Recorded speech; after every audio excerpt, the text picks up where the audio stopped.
Pernah mendapatkan celaan dalam hidup? Halo? Pernah disoal oleh orang lain? Pernah direndahkan oleh orang lain? Nah, Allah tuh memberi kesan kepada kita, jangankan engkau Rasul yang paling mulia saja pernah mendapati itu. Tapi bagaimana seni mendapatkan ketahanan sehingga dalam dicela pun tetap tenang. Dalam disoal pun tetap hatinya nyaman. Karena ketenangan itu yang membawa pikiran tenang dan tindakan yang terukur. Dan kadang-kadang ketenangan itu lebih penting bahkan dibandingkan dengan harta yang berlimpah. Seringkali saya berikan perbandingan dari sejak dulu kita belajar kan. Coba pilih mana? Saya yakin masih konsisten. Pilih mana? Kaya tapi gelisah atau miskin tapi tenang. Tidak boleh ada pilihan ketiga, saya tahu itu. Kaya tapi gelisah atau miskin tapi tenang, pilih mana? Ya, saya tahu lah. Kaya tapi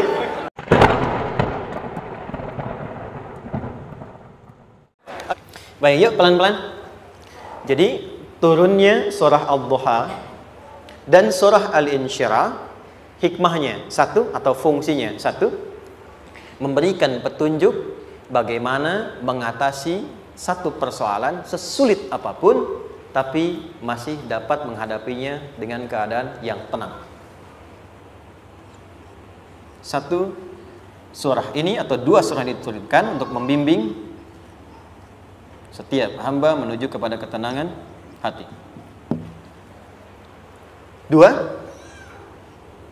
membangun kekuatan mental sehingga dalam situasi apapun dia tetap kuat mengatasi berbagai persoalan kehidupan. Nanti terapannya banyak, di bisnis ada. Nanti saya turunkan contohnya. Kadang-kadang ikut tender sudah bagus, sudah menang tapi proyeknya diambil orang. Ada yang begitu? Nanti ada ayatnya, ada. Nanti kita turunkan. Udah siap-siap, kan pengen melamar, ternyata keduluan orang gitu kan. Udah siap-siap, pengen dapat ini, mau lulus, ternyata nilainya nggak seperti yang diharapkan. Muncul, ada, selalu ada demikian. Nanti kompleksitasnya banyak. Tapi dua surah ini, kalau kita bisa kuasai artinya dengan baik, pahami dengan benar, maka akan ada sesuatu yang beda yang terasa dalam jiwa kita dan kesiapan mengatasi setiap persoalan dalam kehidupan. Yuk kita baca dulu ya, supaya dapat keberkahannya dari dua surah ini. Saya bacakan, Anda ikuti ya. A'udzu billahi minasy syaithanir rajim.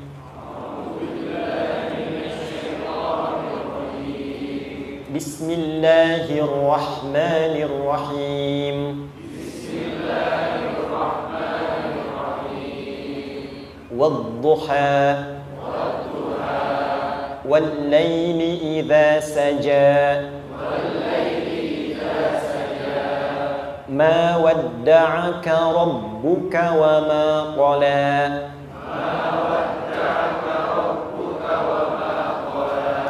ma wadda'aka rabbuka wa ma qala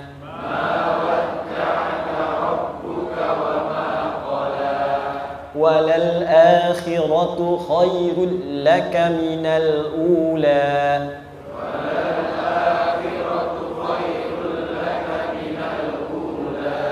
wala sawfa yu'tika rabbuka fatarda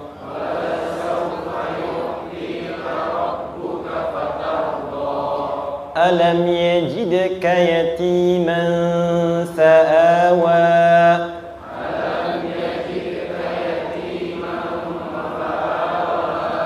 ووجدك ضالا فهدى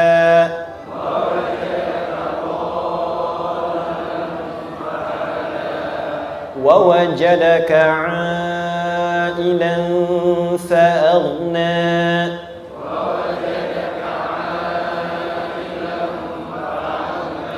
فأما اليتيم فلا تقهر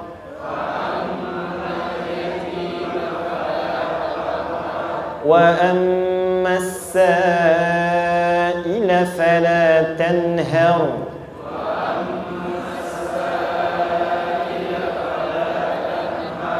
وأما بنعمة ربك فحدث.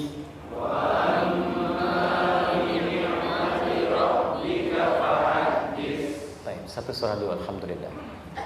Izin saya bacakan tadi untuk diikuti supaya setidaknya Kalau kita pulang dan ditanya, bagaimana hidupmu engkau jalani? Seperti apa engkau berinteraksi dengan Quran yang telah aku turunkan? Maka kita pernah menjawab, ya Allah, kami pernah baca akan itu. Jangan pernah kita berkehidupan sampai wafat dan tidak pernah berinteraksi dengan Quran walaupun sekedar membacanya.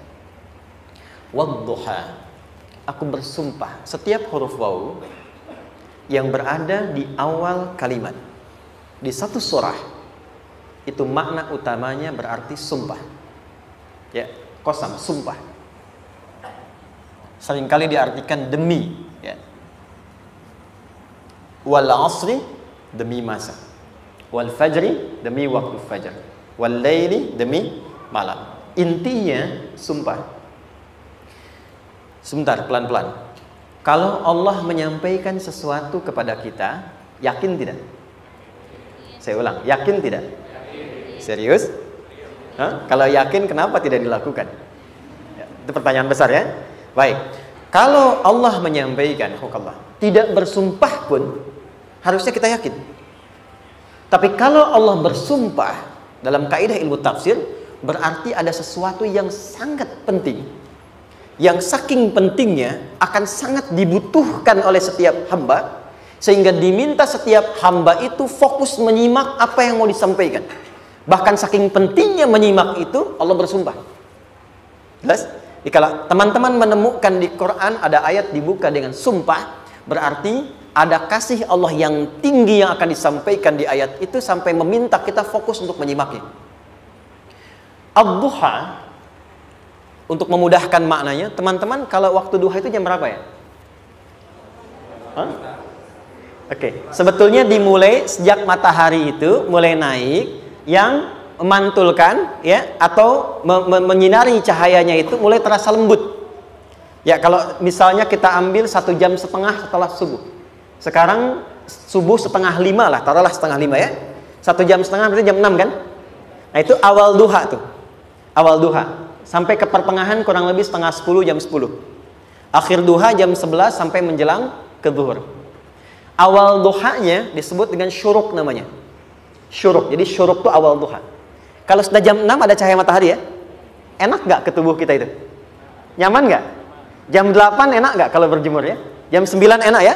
Nah, ini kata kiasan dalam bahasa Arab. Kalau kita merasakan sesuatu yang enak, nyaman, memberikan manfaat yang banyak, itu orang Arab sering memberikan kiasan dengan waktu-waktu tertentu. Di antaranya duha. Jadi kalau kita menemukan kalimat duha, jangan langsung diartikan ke waktu duhanya. Boleh jadi yang diinginkan adalah makna di balik itu, yaitu semua kenikmatan dan kenyamanan yang didapatkan. Cara mengartikan ini, wadduha, aku bersumpah, kata Allah, ya Muhammad, demi semua kenikmatan yang kau rasakan dalam hidup, seperti engkau merasakan kenikmatan cahaya duha itu. Jelas? Wal laili idza saja, dan aku bersumpah, al-lail, lail itu apa? Malam. Baik, lail turunannya, layali jamaknya, lela, lili, lala, itu malam. Jadi kalau ada ibu leli, ibu malam-malam ya. Lail. Oke. Lail itu malam. Malam gelap nggak? Gelap. Tapi kalau gelapnya gulita, tidak ada cahayanya, gelap betul gitu. Gelap ya. Misalnya sedang kita dapati misalnya satu momentum padam lampu, padam semua, dan pas gerhana misalnya gelap sekali. Nah, itu bahasa Arabnya disebut dengan saja namanya. Ya, saja. Wal laili idza saja. Dan malam apabila telah gulita, zaman Nabi kan gak ada lampu ya, belum ada PLN ya, dan seterusnya, jadi gelapnya betul-betul gelap. Saya mau tanya sebentar, biasanya kalau situasi gelap itu mudah nggak menemukan benda tertentu? Melangkah mudah atau sulit? Tidak mudah untuk dilakukan kan? Dalam bahasa Arab, kalau kita ingin mengungkapkan satu kegamangan yang luar biasa, sampai kita merasakan gelap dan sulit melangkah, bukan hanya karena nggak ada cahaya, mungkin karena ada pekerjaan tertentu yang menyulitkan, masalah tertentu yang menyulitkan, sehingga merasa seakan-akan kita tuh gelap. Makan nggak enak, melangkah susah. Pernah nggak merasakan situasi yang saking beratnya satu beban itu seakan-akan makan nggak mau, melangkahnya berat, ada vertigo, kadang-kadang pusing. Pernah merasakan itu? Itu bahasa Arabnya, wal laili idza saja. Perhatikan kalimatnya. Ya Muhammad sallallahu alaihi wasallam, aku bersumpah demi semua kebahagiaan dan kenikmatan yang engkau pernah raih seperti merasakan kenikmatan cahaya Tuhan. Dan mungkin persoalan hidup yang pelik yang membuat engkau merasakan kesulitan, seakan-akan merasa di suasana gelap yang gulita. Ma wadda'aka rabbuka wa ma qala. Tanamkan dalam jiwamu yang paling dalam, aku tidak akan pernah meninggalkanmu.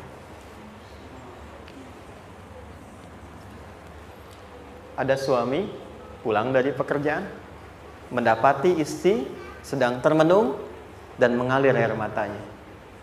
Tiba-tiba suaminya datang mengatakan, hangat sekali pada istrinya, di sampingnya membelainya dan mengatakan, "Ma, demi semua suka yang pernah kita lalui bersama, dan demi duka yang mengalirkan air matamu saat ini pun, tanamkan dalam hatimu yang paling dalam, Papa akan selalu bersama Mama dalam setiap situasi itu." Kira-kira para ibu merasakan itu bagaimana perasaannya? Masa sih? Tapi itu menarik loh. Menarik ya. Jadi kalau teman-teman ngaji surat Yusuf, di surat Yusuf itu laki-laki diilustrasikan dengan matahari, perempuan diilustrasikan dengan rembulan. Ya. Inni ra'aitu ahada asyara kaukaba wasyamsa wal qamara ra'aituhum li sajidin. Ayah, aku melihat bulan dan matahari serta 11 gemintang sujud hormat kepadaku. Jadi matahari diartikan itu sebagai laki-laki. Suami, ayah. Kenapa disebut matahari? Diilustrasikannya, matahari itu kan menyengat dengan kuat. Kalau kita menjemur, mengeringkan pakaian, melindungi. Tipikal suami itu melindungi. Ada yang ganggu istri, sengat dengan kuat. Ada air mata yang mengalir, hey, keringkan itu sehingga tidak larut air mata mengalir di pipinya. Itu matahari. Sebaliknya rembulan. Rembulan itu kan enak dipandang, bukan bulannya ya. Bukan bulannya. Kalau bulannya kan desainnya nggak sempurna, baik terlihat. Tapi cahaya rembulannya tampil dengan indah, tampil dengan baik, enak dipandang, menenangkan, dan tidak tertukar. Jangan sampai ada istri jadi matahari, suami jadi rembulan. Jelas ya? Dengan kekuatan bulan aku menghukummu, ya kan? Itu salah. Oke. Tahan sampai sini, tahan. Lihat baik-baik. Saya berhenti sampai sini dulu. Kalau di Quran ada ayat menyebutkan, tidak spesifik orang yang disebutkan dan kapan kejadiannya, maka peristiwa itu akan terjadi dan dialami oleh kemungkinan generasi berbeda di setiap masa dengan tokoh berbeda tapi perasaan yang serupa. Sebaliknya, kalau disebutkan namanya, jelas identitasnya, kapan kejadiannya, maka peristiwa itu hanya akan menimpa orang tersebut dan tidak akan dialami lagi orang lain setelahnya. Saya tanya dulu yang akhwat, yang perempuan, kenal Maryam? Kenal, bagus. Kenal di mana? Maryam anaknya Imran, mengandung, melahirkan Isa alaihissalam, Yesus Mesias, tanpa disentuh laki-laki manapun. Dan di Quran identitasnya disebutkan langsung, Maryam binti Imran, wa Maryam ibnata Imran. Ini menunjukkan kesan bahwa yang mengandung dan melahirkan tanpa disentuh laki-laki manapun, itu hanya Maryam anaknya Imran. Ingat ya, mengandung, melahirkan tanpa disentuh laki-laki manapun. Bukan mengandung, melahirkan tanpa suami, kalau itu banyak dia. Ya, mengandung, melahirkan tanpa disentuh laki-laki manapun. Hanya Maryam binti Imran. Tapi kalau nggak disebutkan siapa orangnya, kapan kejadiannya, tidak detail disebutkan, ini artinya situasi itu akan dialami kembali oleh orang di masa depan dengan generasi yang berbeda, tapi substansi yang sama. Pertanyaannya, pernahkah kita mengalami situasi yang sulit sampai seakan merasa gelap? Nah, baik, maka adab yang pertama, jika mengalami situasi seberat apapun dalam berkehidupan, maka dekati Allah Subhanahu wa ta'ala. Ini awalnya, dekati Allah. Apalagi kalau ada yang mengatakan ini nggak mungkin, ini nggak akan terjadi, ini nggak bisa. Kalau sudah ada tanda seperti itu tanda langsung dari Allah supaya Anda diminta langsung mendekat kepada Allah dan tinggalkan semua makhluk. Karena Allah hanya akan mengabulkan langsung kepada Anda tanpa perantara siapapun. Itu yang terjadi pada Nabi Zakaria. Ini nggak mungkin, ini mustahil. Maka beliau langsung memohon kepada Allah dan langsung menyebutkan, ya Allah, saya minta darimu saja, tidak dari yang lain. Maka dikabulkan seketika. Jadi yang pertama, jika punya kesulitan sebesar apapun, seberat apapun, cepat dekati Allah. Maka di situ akan dijawab langsung oleh Allah, ma wadda'aka rabbuka wa ma qala. Hambaku, sepanjang engkau mendekat kepadaku, maka yakinkan dalam dirimu, situasi apapun yang kau rasakan, aku tidak akan pernah meninggalkanmu. Sudah? Satu? Paham sampai sini? Oke. Pelan-pelan ya. Saya belum bicara caranya. Saya baru bicara di awal motivasinya. Dekati Allah dulu, nanti caranya didetilkan di surah Al-Insyirah. Teruskan. Ma wadda'aka rabbuka wa ma qala. Walal akhiratu khairul laka minal. Perhatikan. Hei, seberat-berat bebanmu saat ini, ingat, satu saat akan tuntas. Dan ini pun ujian. Kalau sudah meninggal, gak ada ujian lagi. Dan nanti kehidupan yang sekarang, apapun yang kau pertentangkan, perdebatkan, perselisihkan, itu semua akan ditinggalkan. Jadi ternyata Allah mengungkap hakikat kehidupan dunia. Apapun yang diperselisihkan, tuh unik ya. Orang berselisih pada yang akan ditinggalkan. Aneh nggak?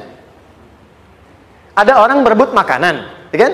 Rebutan sampai berkelahi dan sebagainya. Pada akhirnya, makanan yang diperebutkan itu pun akan ditinggalkan. Yang ini meninggal, itu meninggal. Jadi memperebutkan sesuatu yang pada akhirnya akan berakhir.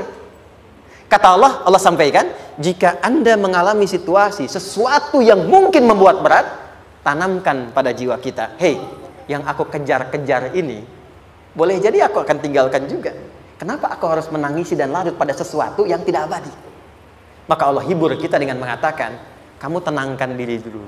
Semua yang kamu pikirkan sampai membuat kamu berat begini, pada akhirnya kamu tinggalkan. Dan yang abadi itu akhirat. Walal akhiratu khairul laka minal. Dua, pelan-pelan sikapi setiap masalah dengan proporsional. Jangan terlalu larut dalam sesuatu. Dapat job satu, pengen, dah siap, kontraknya besar, tiba-tiba hilang. Dipikirin, Anda mikirkan itu pun gak akan balik. Proporsional aja dulu. Ya, nanti caranya akan turun nanti di Al-Insyirah. Tenangkan diri dulu. Prasangka baik kepada Allah Subhanahu wa taala. Boleh jadi apa yang Allah ingin berikan sebagai pendahuluan sekarang belum sampai kepada kita karena Allah menyiapkan yang lebih baik di balik itu. Kita belum tahu ada apa di balik itu sehingga kita tidak dapatkan itu. Sehingga kemudian Allah katakan walal akhiratu khairul laka minal ula. Teruskan wala saufa yu'tika rabbuka. Pelan-pelan. Orang yang punya sikap seperti ini, itu cenderung lebih dekat mendapatkan ridha Allah dibandingkan dengan orang-orang yang larut dalam kesulitan. Orang yang move on dengan setiap persoalan dalam kehidupan, cepat berpikir secara proporsional, tidak menggantungkan hidupnya pada persoalan tertentu sehingga membuat dia menjadi beban, itu lebih mendekatkan dirinya kepada ridha Allah dibandingkan dengan orang yang meratapi persoalan hidupnya. Ya. Pelan-pelan. Jadi spiritnya, kalau punya masalah apapun, jangan dilarutin terus. Gak usah diratapi, cepat move on.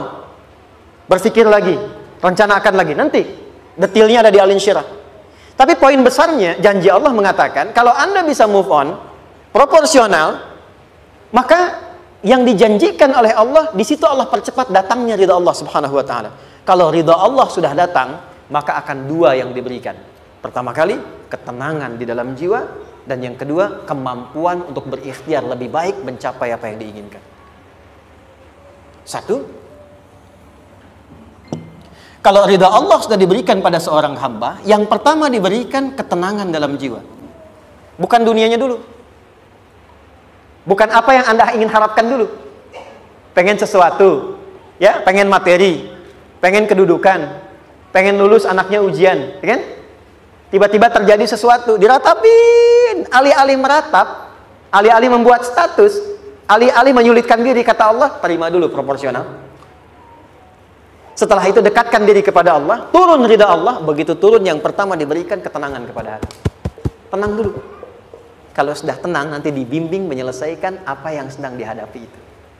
Itu poin yang ketiga. Pelan-pelan. 4.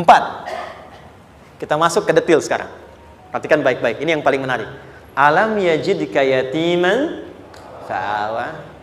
Muhammad SAW, bukankah dulu engkau yatim? Punya banyak masalah? Aku selesaikan juga. Ayahmu meninggal sebelum lahir, ada ibu. Ibu meninggal, ada kakek. Kakek meninggal, ada paman. Ya kan? Ada teman yang menemani Sayyidah Khadijah, teman yang setia, semua kebutuhan tersedia. Artinya Pak, perhatikan baik-baik. Kalau Anda punya masalah sekarang, jangan sampai melupakan yang dulu-dulu pun pernah tuntas Allah selesaikan. Jadi kalau sekarang sedang punya persoalan, jangan sampai satu masalah ini membuat Anda kehilangan harapan dan kehidupan. Sementara Anda sadar, dulu pun banyak masalah kok selesai juga. Kenapa dengan yang satu ini kita harus jatuh? Sekarang usia berapa? 20, 30, 40, 50. Sekarang usia 50 tahun, ada masalah, baru 5 menit datang sudah merasa jatuh. Yang 50 tahun ke belakang yang banyak selesai itu kita nilai atau tidak? Maka kata Allah, seperti yang dulu pernah aku selesaikan ribuan masalah itu, yang sekarang pun mudah aku tuntaskan. Jelas? Nah, secara psikologi, orang-orang yang selalu bertindak seperti itu akan selalu punya harapan lebih tinggi untuk menyelesaikan persoalannya. Jadi kalau sedang punya masalah, pikirkan yang dulu juga selesai, masa yang sekarang nggak selesai. Itu prinsipnya. Secara psikologis demikian. Jelas ya? Oke. Wa wajadaka dhallan fahada. Muhammad, dulu engkau pernah mengalami melihat masyarakat banyak berbuat yang tidak baik, aku berikan petunjuk. Kuncinya fahada di situ. Orang yang punya motivasi kuat dan keyakinan untuk bisa menyelesaikan persoalannya, maka dia akan lebih cepat mendapatkan petunjuk Allah untuk mendapatkan solusi terbaik. Ada sini. Saya agak cepat ya, mohon izin. Wa wajadaka 'ailan fa'aghna. Bahkan, maaf, bukan sekedar selesai, kalau perlu saya bikin kaya, kata Allah. Aghna itu kalau ilmunya luas. Kalau harta, hartanya banyak. Kalau kedudukan, kedudukannya tinggi. Hei, engkau yang sedang mengejar kedudukan, aku tahan sebentar karena ada yang gak bagus untukmu di sini. Tapi kalau kamu terima, aku angkat itu lebih daripada apa yang kamu harapkan. Kamu pengennya bintang 2, aku naikkan sampai bintang 4. Kalau perlu 5 sekalian. Hei, kamu yang ingin kampus di sini, aku tahan. Bahasa kamu gak lulus, kamu nangis, kamu mengadu, kamu datang pada orang tuamu. Orang tua mulai protes, mulai curhat macam-macam. Terima dulu. Mungkin di sini ada yang tidak baik seperti doa ibumu yang sering memohon, ya Allah, jangan sampai anakku berbuat yang salah. Jangan sampai terjebak narkoba. Jangan sampai terbawa tawuran. Di sini ada yang kurang tepat untukmu. Kalau kamu ridha, kamu terima, kamu proporsional, bahkan aku pindahkan ke kampus yang lebih baik yang tidak kamu bayangkan sebelumnya.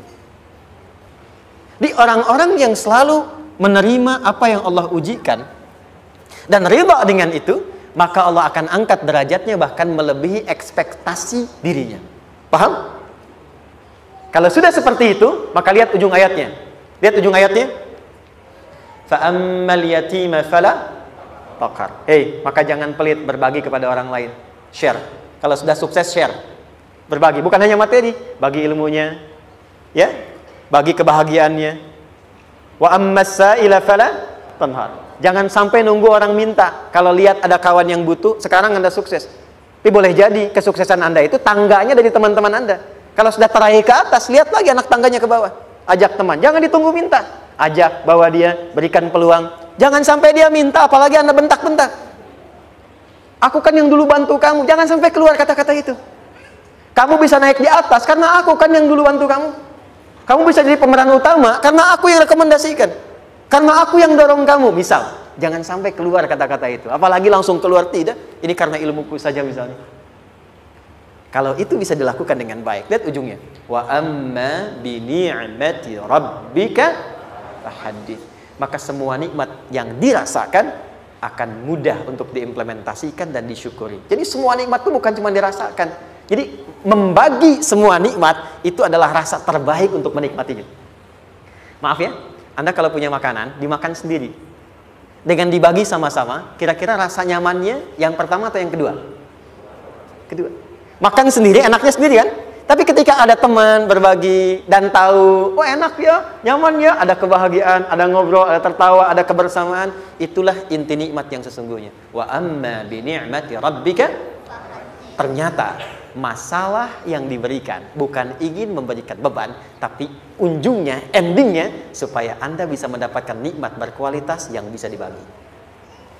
Lihat surat Ad-Duha itu jangan cuma lihat awalnya, lihat ujungnya. Ternyata ketika seseorang mendapat masalah seberat apapun, itu bukan ingin membebani, tapi ingin meningkatkan kualitas hidupnya supaya mendapatkan nikmat yang lebih besar dan merasakan nikmatnya itu dengan berbagi. Itu poinnya. Jadi kalau sampai sini kita paham, dan kita beri nama misalnya dengan fikih ujian, jadi kalau desain ujian ini sistematikanya kita pahami, maka tidak ada alasan untuk mengeluhkan persoalan. Jadi melihat masalah itu bukan sebagai beban, pada akhirnya melihatnya sebagai tangga untuk mencapai kebahagiaan. Jelas sampai sini? Baik, kalau sudah seperti ini, ingin punya masalah atau tidak ingin punya masalah? Tidak.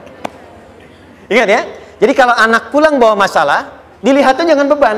Oh, Allah ingin menaikkan kualitas pada anak saya, yang dengan itu menjadikan ia mendapatkan nikmat yang belum pernah didapati. Kalau rumah tangga sedang ada masalah, jangan banyak diperseterukan, tapi direnungkan sejenak. Oh, Allah ingin meningkatkan kualitas rumah tangga ini, sehingga kita bisa mendapatkan nikmat yang tidak pernah didapati sebelumnya. Makanya nikmat berumah tangga itu yang terbesar, selalu bertambah ketika menyelesaikan masalah. Silahkan cek. Kalau sedang ada masalah, berseteru kan? Tapi setelah selesai, kan jadi lebih nikmat ya? Ya?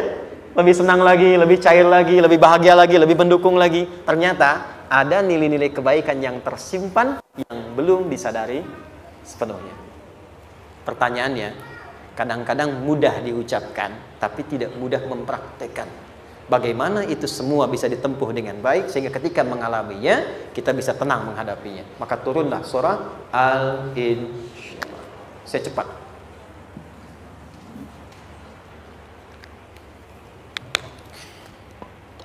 Teman-teman, ini apa? Kelas ya? Baik, pelan-pelan sedikit. Kira-kira volumenya besar kecil? Kecil ya? Baik. Kalau saya bandingkan dengan gayung, volumenya besar mana? Gayung ya? Baik. Kalau ini saya perlebar, sehingga bisa memasukkan apapun ke dalamnya, itu bahasa Arabnya disebut dengan insyirah namanya. Jelas? Meluaskan sesuatu sehingga terlihat lapang, sehingga memudahkan setiap hal masuk ke dalamnya. Itu insyirah namanya. Surah ini diberi nama dengan surah Al-Insyirah, yang berarti sesuatu yang lapang, yang tenang, yang nyaman. Yang diharapkan dengan keadaan hati yang lapang, nyaman, tenang itu, segala persoalan yang dihadapi dalam kehidupan akan mudah diterima dan tidak berdampak besar dalam menyikapinya. Maka bagaimana kemudian Allah memberikan turunan-turunan petunjuk supaya apa yang diharapkan ini bisa tercapai? Satu, izin mengilustrasikan, saya kasih cerita sebentar. Ada seorang anak muda, kisah ini sangat viral, hampir setiap kita bisa mendapatinya. Datang kepada seorang kakek tua di sisi danau yang jernih sekali airnya. Dia berkeluh kesah tentang persoalannya. Dia katakan, saya punya masalah begini. Berat sekali terasanya. Kakek itu kemudian permisi, dia hanya membawa 2 genggam garam. Kemudian beliau bawa 1 gelas, ilustrasinya seperti ini. Dimasukkanlah kemudian garam itu ke gelas itu. Lalu diambil 1 gelas air yang jernih tadi dengan garam segenggam. Kata beliau, minum. Pemuda itu mengatakan, wah asin, minum aja dulu. Lalu ketika diminum, langsung ditumpahkan. Dia muntahkan asin katanya. Lalu setelah itu kakek yang tadi melepaskan segenggam sisanya, dilempar ke danau tadi yang luas. Lalu diambil lagi dengan gelas yang sama. Sekarang minum. Bagaimana rasanya? Segar, enak, nyaman. Itulah hatimu.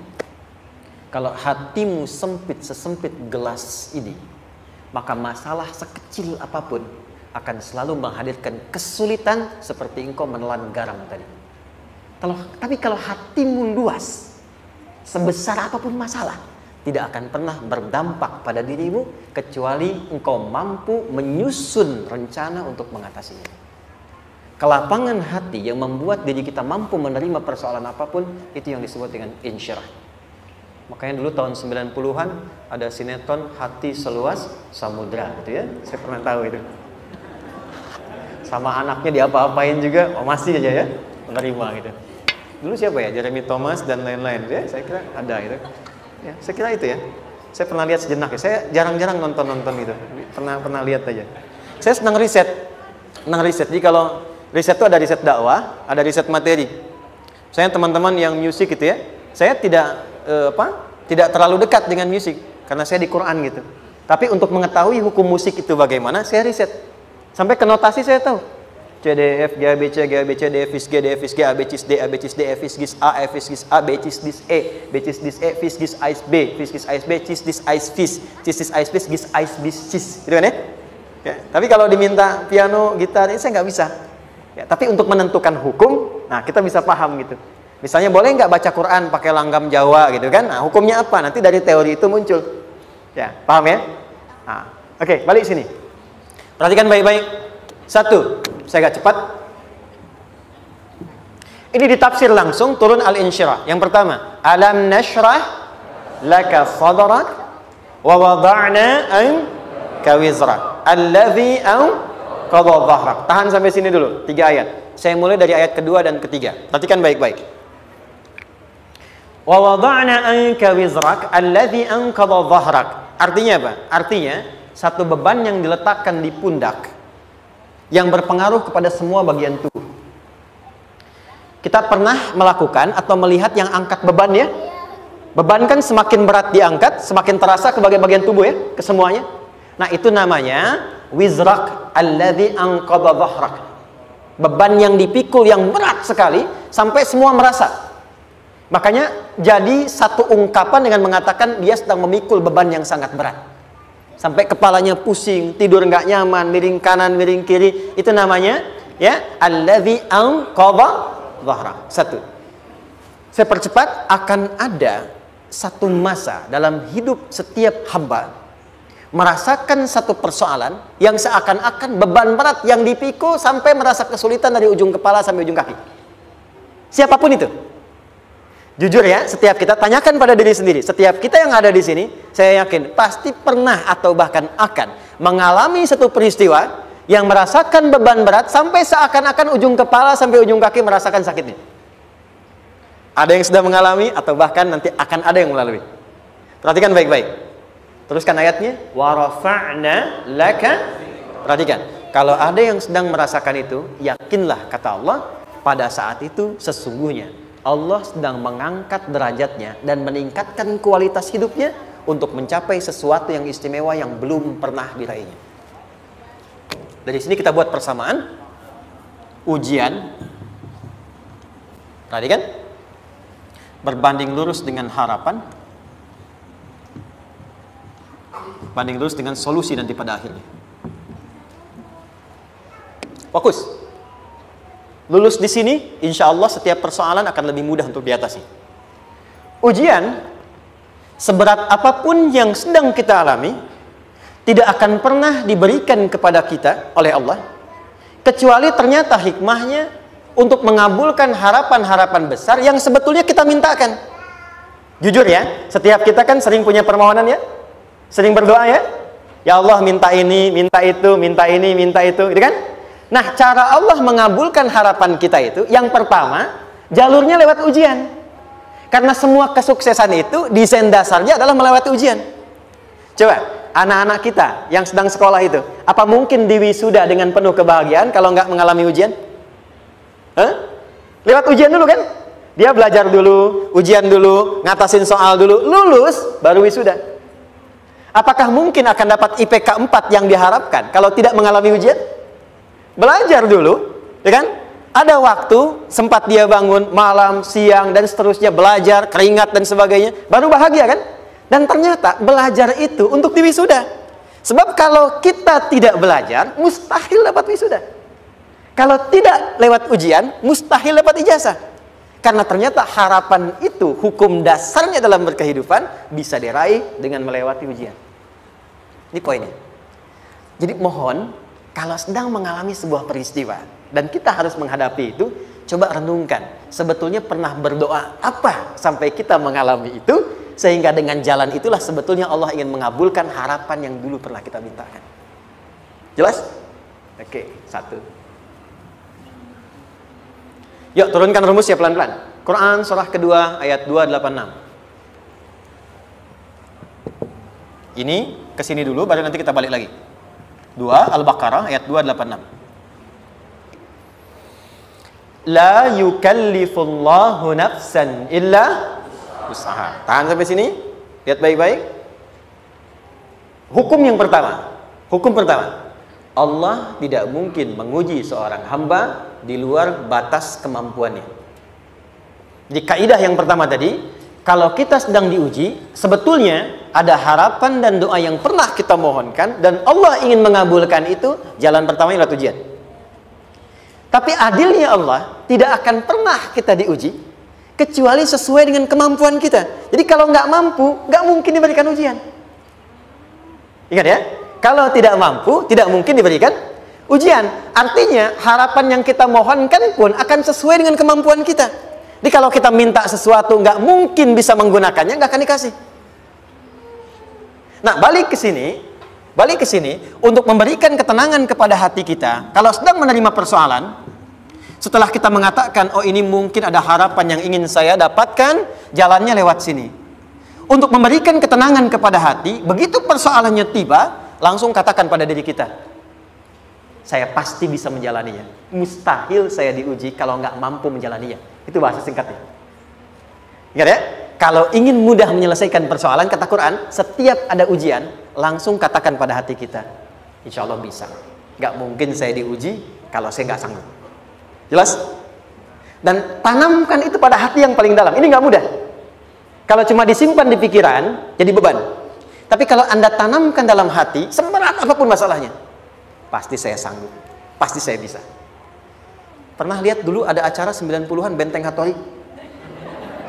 Oke? Benteng Takeshi ya? Takeshi ya? Gitu kan? Artinya kan bisa jawab ya. Kita tahu Ninja Hattori mendaki gunung, lewati lembah, ya tahu ya. Son Goku, Son Gohan, apa? Saya tahu itu. Son Goku, Kamehameha, Piccolo itu yang nulisnya Suzuki Watanabe, saya tahu itu. Benteng Hattori, balik lagi ya. Benteng Takeshi ya. Puncaknya kan main pakai itu kan, pakai tank ya dan sebagainya.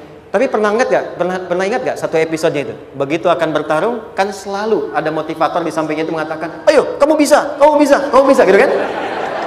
Wah, namanya. Dia nggak ngaji Quran tuh, kita punya ayatnya. Pernah nggak? Buka lagi ya dulu ya. Oke. Korea, kenapa bisa nyusul Jepang? Salah satunya, waktu Jepang itu maju, setiap di Korea itu ditanamkan dari mulai anak-anak TK-nya. Kita harus lebih daripada Jepang. Sejak anak-anaknya TK. Itu ditanamkan betul. Kita bisa, kita dari TK. Sehingga ketika di sana bikin Honda, sini Hyundai. Hyundai kan dibacanya Hyundai. Kan? Sana Honda, sini Hyundai gitu. Di apapun yang dibuat Jepang, Korea harus lebih unggul. Itu ditanamkan dari awal. Bisa. Kita itu sekarang punya ayatnya. Jadi kalau sedang punya masalah seberat apapun, katakan pada diri kita, insya Allah bisa. Gak mungkin diuji kalau nggak sanggup. Bisa insya Allah. Bisa. Kenapa mah? Bisa. Jelas? Oke. Sudah di situ teruskan. Lanjutkan. Warafa'na laka dzikra. Teruskan. Fa inna ma'al usri. Nah, ini poin terbesarnya. Fa inna ma'al usri yusra. Fa huruf yang menunjukkan sesuatu berlangsung dengan cepat. Inna di ilmu nahwunya berbunyi begini, di gramatikal bahasa Arab. Harfun nasbin wa taukidin, tansibul isma wa tarfa'ul khabara, mabniyun 'alal fathi la mahalla lahu min al-i'rabi. Paham? Tidak. Inna huruf yang digunakan untuk menguatkan informasi agar ditancapkan ke dalam hati sekuat-kuatnya dan jangan pernah ragu. Jadi kalau orang Arab tuh nancapkan tongkat begini dan kuat, tidak goyah, itu nasab namanya. Nasabar rajul asahu fil ardi. Inna ini harfun nasab. Jadi kalau ada di Quran dibuka informasinya dengan inna, maksudnya begini, hei, tancapkan informasi dalam hatimu dengan kuat, jangan pernah ragu. Yakinkan pada dirimu. Apa yang harus diyakinkan? Ma'al usri yusra. Inna ma'al usri yusra. Usrun sama dengan yusrun. Lari ke sini. Oke. Apa artinya usrun? Sulit. Oke. Sulit itu ada dua. Ada sa'bun, ada usrun. Kalau kesulitan yang relatif, kata si A sulit, si B mudah, itu sa'bun namanya. Contoh, kata si fulan bahasa Jepang susah. Padahal kata yang lain tidak. Saya ke Jepang, anak-anak kecil begini bisa bahasa Jepang ini kan? Bagi mereka mudah gitu ya. Saking mudahnya gitu. Kata shiwa gitu.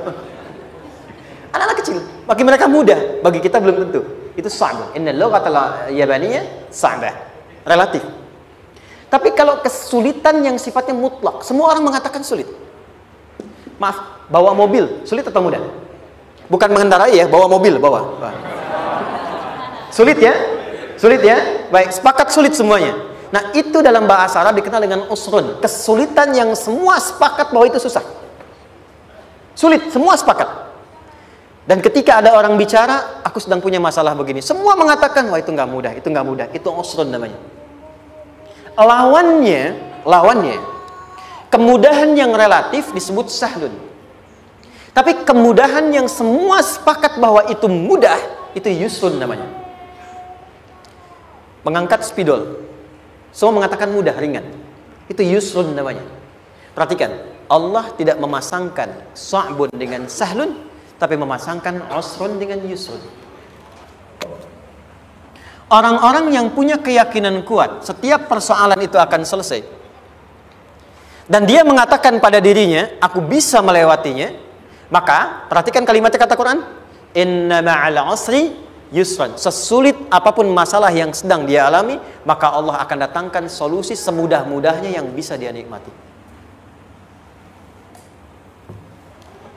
Dengan kata lain, kalau kita bawa ke bahasa psikologi, kalau sedang menghadapi persoalan seberat apapun, selain kita mengatakan, ini pasti bisa saya lalui, saya insya Allah sanggup mengatasinya, katakan pada diri kita, ini pasti selesai. Pasti ada solusinya, pasti mudah. Katakan, walaupun memang solusinya belum datang, tapi tenangkan pada diri kita dengan mengatakan, inna ma'al usri yusra. Bahasa psikologinya, katakan pada diri kita, ini pasti selesai. Gak mungkin gak selesai, pasti ada solusinya, pasti mudah.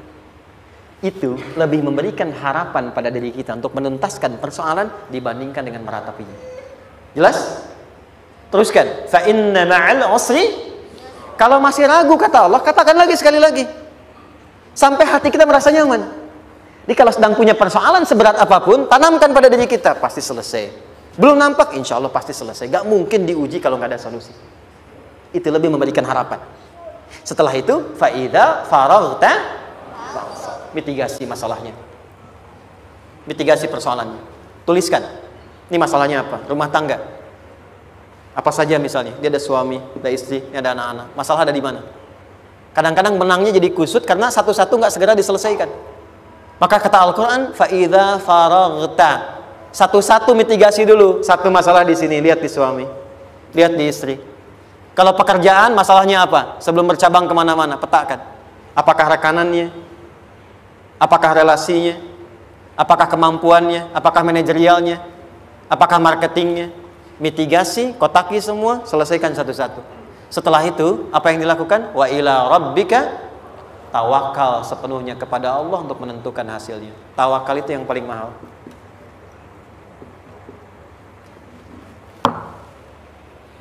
Anda kalau nggak punya kepasrahan, stres. Karena selalu memikirkan apa yang mau dikerjakan dan selalu orientasi pada hasil. Kita punya tawakal. Kalau kita mampu menyerahkan sesuatu, gini, di sini ada orang yang paling jago misalnya main basket. Ada pertandingan basket. Begitu dibuka, udah tim musyawarah serahkan aja pada si fulan. Kan? Dia yang paling jago, dia. Bukankah dengan menyerahkan itu bukan hanya kita berikan sebuah tugas, ya kan? Tapi dengan itu ada kelapangan tersendiri kan? Yakinlah sukses, ini paling hebat. Pernah ada perasaan gitu? Sekarang, siapa yang paling mampu menguasai? Siapa yang paling hebat menyelesaikan segala hal? Siapa yang punya segalanya? Bukankah Allah? Orang-orang yang punya tingkat tawakal yang tinggi, maka satu, dia akan lebih stabil keadaan mentalnya dan tidak akan pernah gelisah dengan kekecewaan. Gak ada kecewa. Karena tawakal itu kalau sudah kepasrahan pasti menerima hasil. Kalau sudah tawakal, terserah Allah tetapkan apa saja.